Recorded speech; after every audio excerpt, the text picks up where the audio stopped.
de las cosas más importantes y que ayuda mucho a comprender el presente en el que vivimos es la historia misma. Ya lo decía Napoleón Bonaparte, aquel que no conoce su historia está condenado a repetirla, y en lugar de repetir los errores la historia, debemos encaminarnos a mejorarla para forjar un futuro prometedor, y es por ello que creemos importante para entender la verdadera importancia de los derechos agrarios debemos darle un breve vistazo a su historia y aquello que más ha marcado estas leyes, la reforma agraria.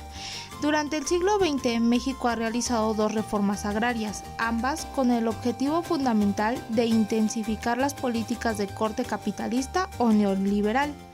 La primera reforma consistió en la expropiación de tierras a los hacendados y entregarle las mismas a los campesinos, creando así los ejidos. Para más información acerca de los ejidos, te recomendamos ver el siguiente video de esta serie. Sin embargo, el Estado tuteló todos los asuntos relativos a los mismos, manteniendo el control político y económico sobre el campesinado.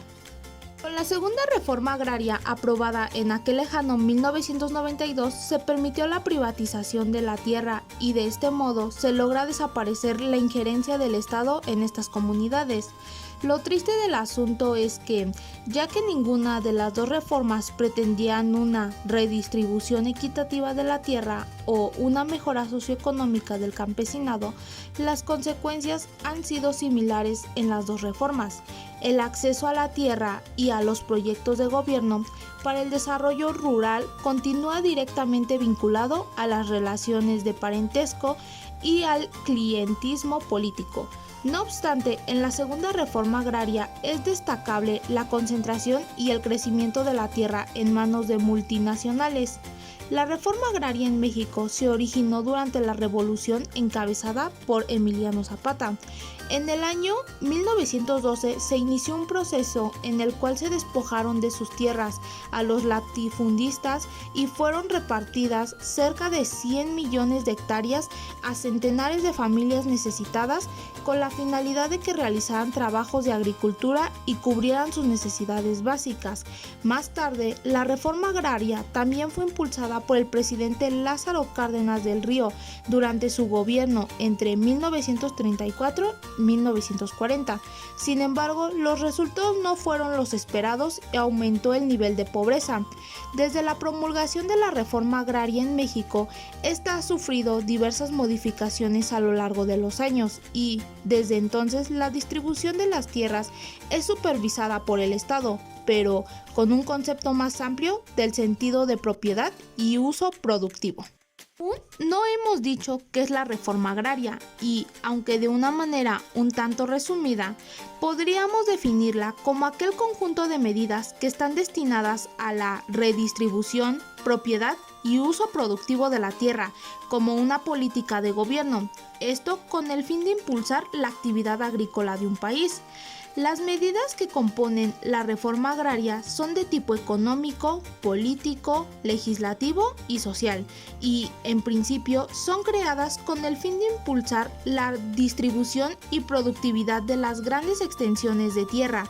Estas suelen pertenecientes a un pequeño grupo de personas, denominados latifundistas, quienes pueden especular con el valor de las propiedades e incluso no fomentan la actividad agraria.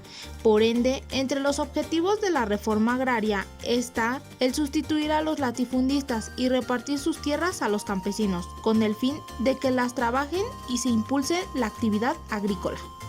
Para llevar a cabo tal fin, se implementan medidas que permiten modificar la legalidad de la propiedad de las tierras de los latifundistas, y se establece la expropiación o la compensación del valor económico.